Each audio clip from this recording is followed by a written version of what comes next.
जी तो अस्सलाम वालेकुम व्यूअर।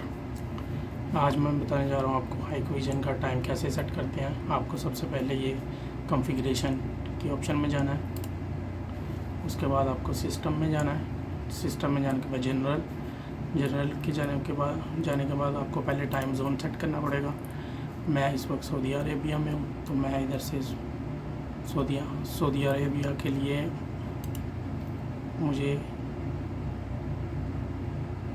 ये वाली ऑप्शन सेलेक्ट करनी होगी, बगदाद, कुवैत, इस्तांबुल और मॉस्को वाली, क्योंकि कुवैत का टाइम और सऊदीया का टाइम सेम है।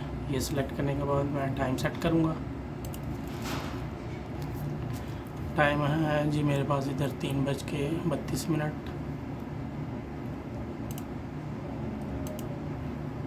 54 सेकंड्स।